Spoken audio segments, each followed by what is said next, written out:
Hello, hello, Sagittarius Collective. Kamusta po kayong lahat? Ako po ito si James from James Tarot PH. Ito po ang inyong July Pera and Career Reading. Ano po naghihintay sa inyo pagdating sa kaperahan, negosyo, trabaho, kaching-kaching, or projects? Let's go, let's go.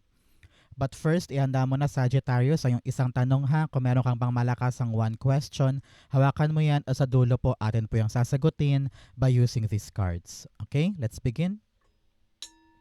Holy Spirit, Spirit Guides, guide us for today. Inhale and exhale your cards for the month.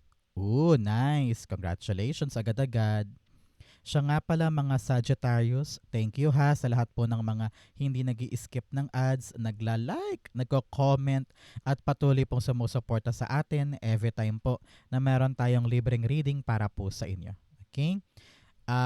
Sa mga new subscribers po natin, hello, hello. Welcome to our channel. And sana po i-share nyo ang ating video para po marami pang makapanood nito. Okay? So please tulungan nyo ako. Do not skip your ads. Salamat po. So, in the background of your reading, meron kang das 8 of Cups. 8-8. Nako, meron kang abundance and power this time. Congratulations. Si 8 of Cups here talagang lalayo ka na.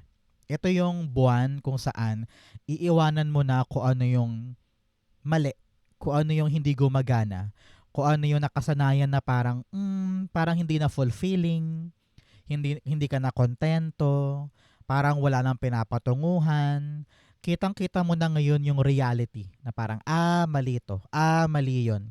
And you are now ready to step forward. Meron ka ng tapang para sungkitin talaga yung para sa'yo. Tatayo ka na, sabi mo, ayoko na mag-office job. Pangarap ko na makapunta sa Korea or sa Japan, or pangarap ko nang simulan yung pangarap kong parlor, no? So it's all about you fulfilling that dream, fulfilling what makes you happy at kung paano ka uunlad ngayon. Congratulations. May movement na, may paggalaw na.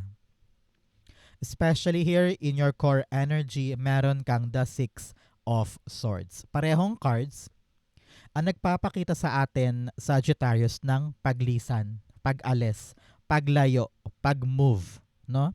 Kumbaga, kung nitong mga nakaraang buwan, nakaraang linggo, nahihirapan kang kumilos o nahihirapan kang mag-decide kung lalarga na ba ako or stay pa ako. Itutuloy ko na ba or saka na lang. Pero ngayong July, talagang gagawa ka na lalarga ka na You are now having this payapang puso na, sige, pupunta na ako doon, lalayo na ako dito, pupunta na ako sa para sa akin talaga. Gusto ko na ng security, gusto ko na ng assurance, gusto ko na ng mapanghahawakan, ayoko na nung kada buwan mag-iisip ako ng pambayad, mag-iisip ako ng panggastos, gusto ko na ng tahimik na buhay. Many of you para magmamigrate na somewhere else kung saan nandoon yung siguradong trabaho, nandoon yung siguradong kita, meron sa inyo parang iiwanan mo na yung isang industry o isang bagay na wala zero talaga Pero ito, pupunta ka sa mas matiwasay, mas payapa, at mas fulfilling para sa'yo. Congratulations. The 6 of Swords, the 4 of Swords. 4 ang nandito talaga namang meron ka pong protection. Angel number of protection yan, telling you na okay ka, safe ka, ligtas ka, wala kang dapat ipag-alala. Especially sa move na ito. Okay? So, itong 4 of Wands, talagang pampamilya ito. Nakita ko na mag-move on ka na from something dahil sabi mo itong bago kong pupuntahan or bago kong gagawin ay mag-fulfill ng needs ko para sa pamilya. Maaring mas maganda ang sweldo dito, mas maganda ang bigayan, or mas maraming kliyente doon, or mas mafulfill mo yung needs nila kapag ginawa mo to. Maaring lilipat na kayo ng bahay or lilipat na kayo ng career. Meron sa inyo parang lalayo na sa isang maling sitwasyon at mas pagtutuunan mo ng pansin kung ano yung stable, kung ano yung matatag, kung ano yung pangmatagalan. nakita ko rin dito na parang yung buong family mag-move on na mula sa isang mababa or struggling na pangyayari, no? So congratulations, meron kang reason to celebrate this July. Okay? Maaring nakapasa na sa isang exam, nakapasa na sa isang interview, or meron ka ng dumating bigla na approval, kaya makakalarga ka na at talagang aangat na yung stability ng pampamilya. Or meron ka ng goal na maabot this time. Congratulations. Okay? So, mga Sagittarius, ano po yung mga pera and career wish mo? I-comment mo na yan sa baba. I-manifest natin yan. Marami na pong nag-comment sa akin na nung nagsulat sila sa baba, natupad para sa kanila. So, gawin mo din. Maaring matupad din para sa'yo. Okay? In the area of what you need to focus on, meron kang the 8 of Wands. Alam mo, sabi dito, merong mabilis na balitang darating. May mabilis na impormasyon or mabilis na alok.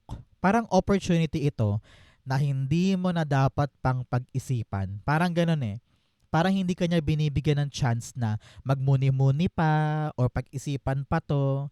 Parang kapag inalok, gora agad, tayo agad, kilos agad. Kasi hindi siya maghihintay sa'yo. Parang hindi siya forever available dyan na kapag nagbukas, grab agad. Parang ganun no? Pinapayuhan ka to be alert, to be active, to be action-oriented. Mag-focus ka sa bagay na ito para magkaroon ng magandang bunga for you. Okay? Sabi rin dito kung kailangan bumiyahe, bumiyahe. Okay? Kung meron kang dapat asikasuhin, asikasuhin na. Kung papeles man yan, dokumento, or para maging hands-on ka doon, lakarin mo. Puntahan mo, ibiyahe mo yan. Parang ganon. Okay?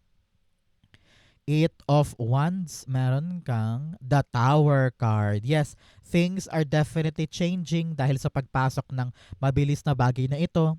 Huwag kang ma-overwhelm, huwag kang mabigla. Example, ikaw ay nasa bahay, naghihintay ka ng tawag mula sa tatlong pinilahan mo or inaplayan mo. Ngayong araw na to, parang busy ka kasi pupunta ka sa party ni pinsan or merong birthday yan kina pinsan, biglang tumawag, nagadamit ka na parang, uy, hello, Sagittarius, tanggap ka. Na parang, ano gagawin ko? Wala lang time para mag-isip. Sunggaban agad yun at baguhin mo yung dapat baguhin ngayon para mag-swak ka dito. Parang ganon, no? Kung ano man yung mabilis sa darating this time, patungkol sa pera and career, harapin yung pagbabago, mag-adjust, maging flexible ka para makasabay ka dito. Parang ganyan. Okay? Congratulations. So, mga Sagittarius, kwentuhan time muna tayo. Ano yung mga childhood dream mo? Na nung bata ka, akala mo talagang makukuha mo. Pero ngayon, ano ba yung versus? Ano yung job mo ngayon? Magkaiba ba? Malayong malayo ba? Halimbawa, nung bata ka, pangarap mo maging doktor, pero ngayon ikaw ay nagbebenta ng alahas. So ano yung pagkakaiba nila? Comment down below. In the area of what you need, meron kang the 5 of Cups. Si 5 of Cups talagang kailangan nating yakapin yung changes. No? Sabi dito, wag mo nang iyakan pa yung mga natapon, yung mga walang pinatunguhan, yung mga kahit pinilit mo noon talagang wala bokya talaga. So let us pivot our mind, pivot our intention sa mga bagong bagay. Lumayo ka na dun sa mga desyerto, wala ka mapapala dyan, di ba? Dahil kahit anong piga mo, wala nang katas yung bunga na yan. So let us open ourselves on something new and be brave. Be brave. Huwag kang umatras sa new adventure. Kapag may bagong pag-asa yan to do better or to go big. Okay? 5 of Cups, the Page of Swords. Lagi mo iniisip, hindi ko ata kaya, hindi ako marunong, hindi pa ako expert dyan, hindi ko pa napag-aaralan yan, hindi ako magaling, hindi ako college graduate. Minamaliit mo ang sarili mo. Kaya hindi mo mayakap-yakap tong bagong bagay. Sabi dito, tell yourself na kaya ko, kung hindi man ako magaling, pag-aaralan ko, mag-undergo ko ng training, ng workshop, ng seminar, kahit nga sa YouTube isa-search mo para lang mapag-aralan siya. 'Diba? So, hindi porket hindi ka pa magaling, eh hindi ka nasusugod. Panahon to para lumaban, sumugod sa mga bagong bagay. Okay? In the area of what's affecting your current energy, meron kang the Ace of Pentacles. Talagang susugod ka na, kalmado ka na, lalarga ka na para sa isang chance. Nako, i-claim mo na to, Sagittarius.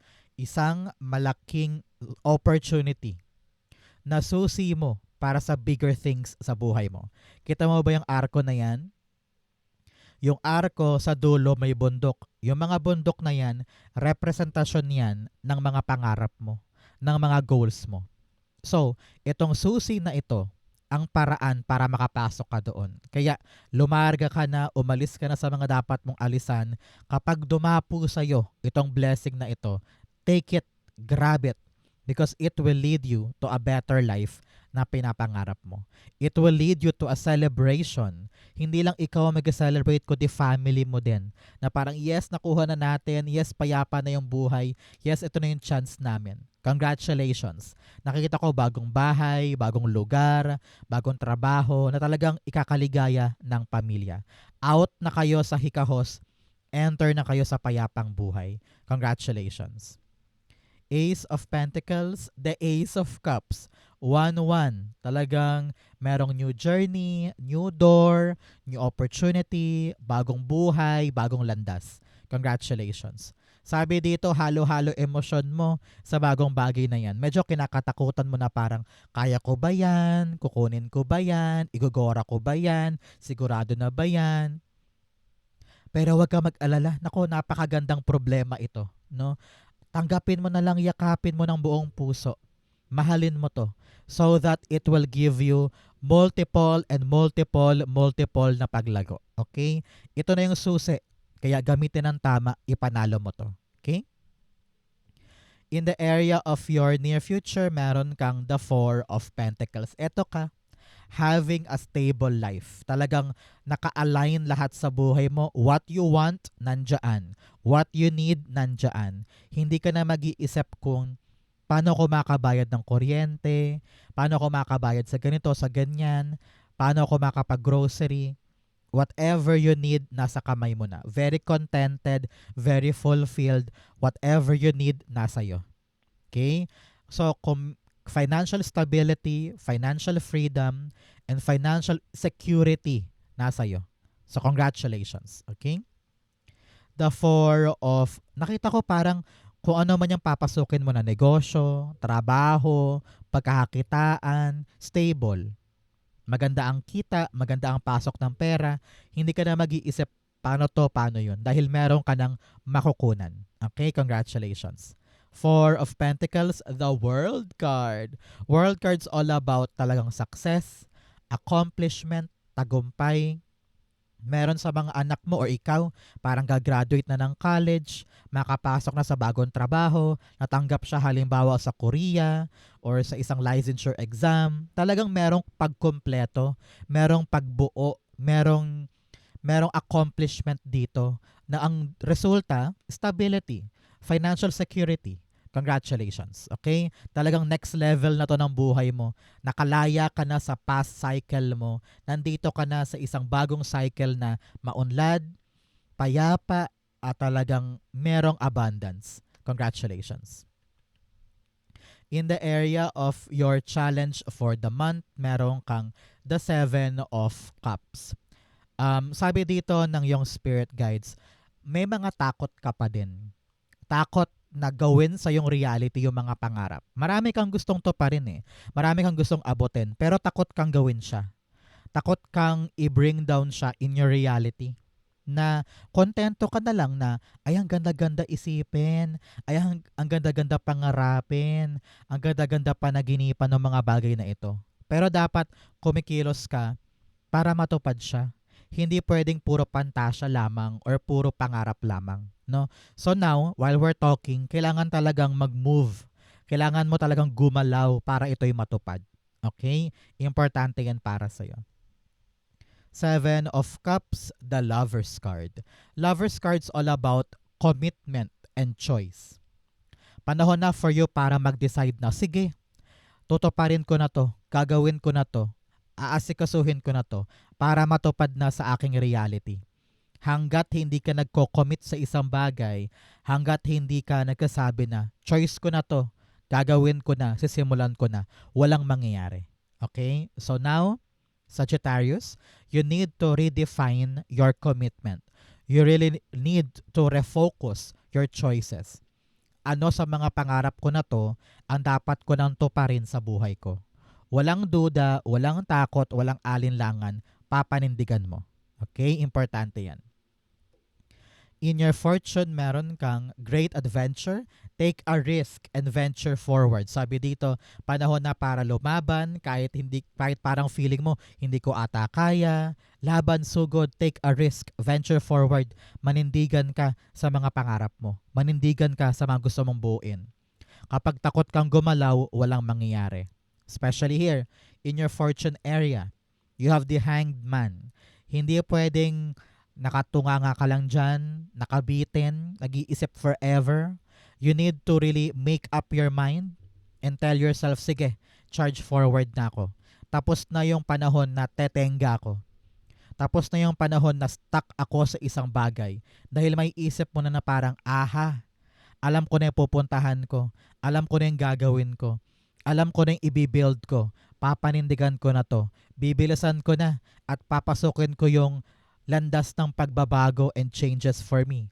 Kahit parang feeling ko hindi ko kaya pero kakayanin ko, may bago naghihintay for me, papasukin ko yun. I will not be afraid. I will be excited. Mamahalin ko tong bagong opportunity na susi para makalarga na ako.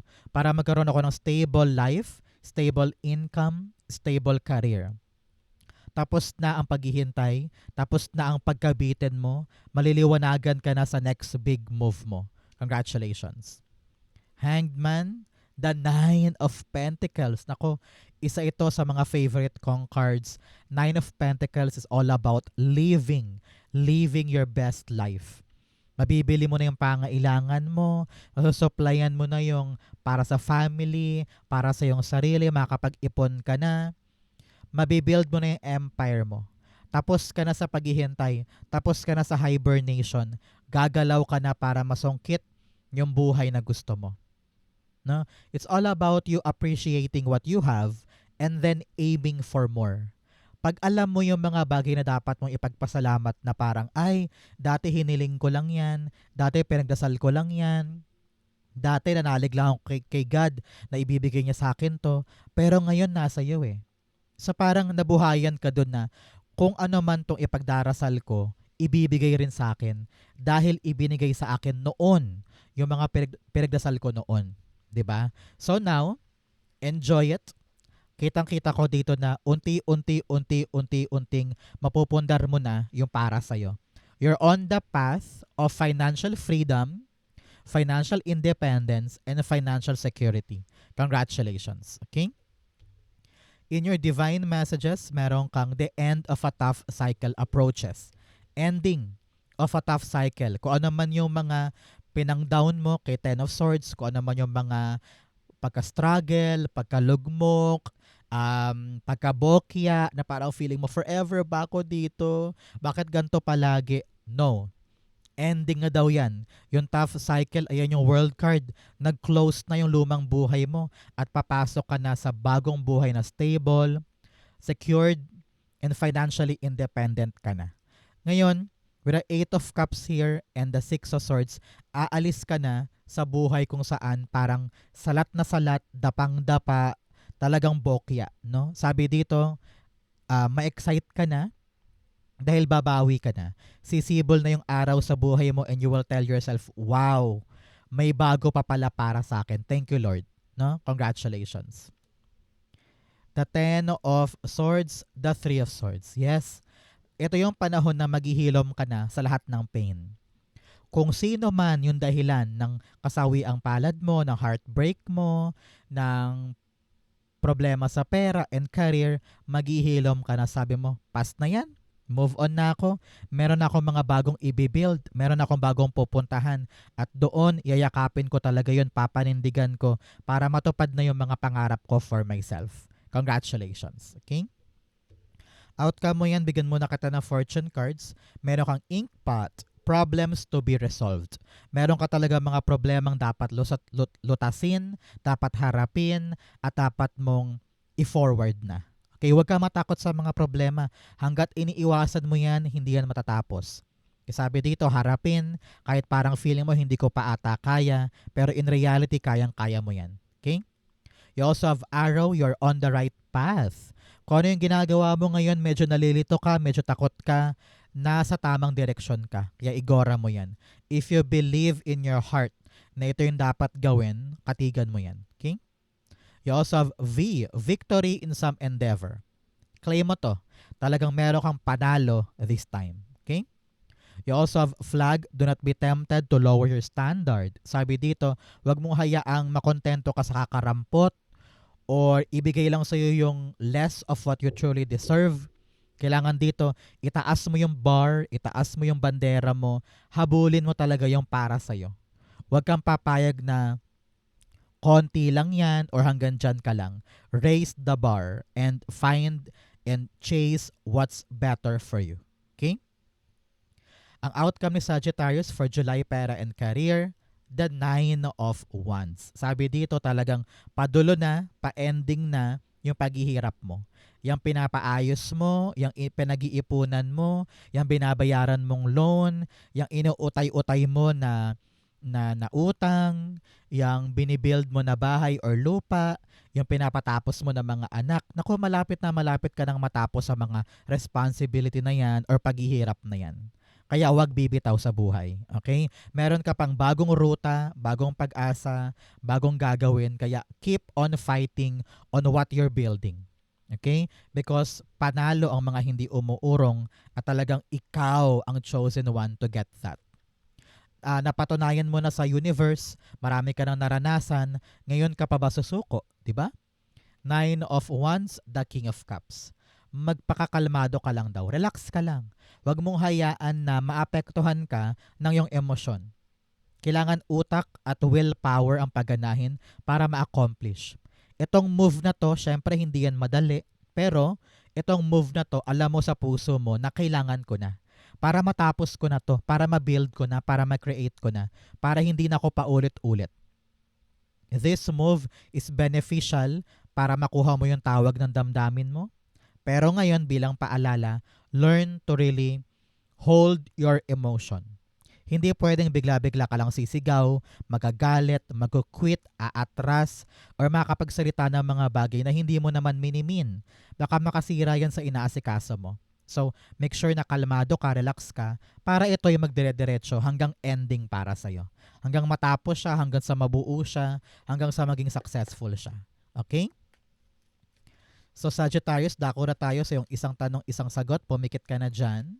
Isipin mo na tong one question mo. Inhale and exhale the answer to your question. Meron kang 2 of Pentacles, the 6 of Cups, and the 5 of Cups. Beautiful. At the bottom, you have the Queen of Wands. Sabi dito, pagkatiwalaan mo sarili mo, kaya mo yan. Okay? Believe in yourself. You have the enormous talent, enormous ability, enormous na qualifications para magawa tong nais mo.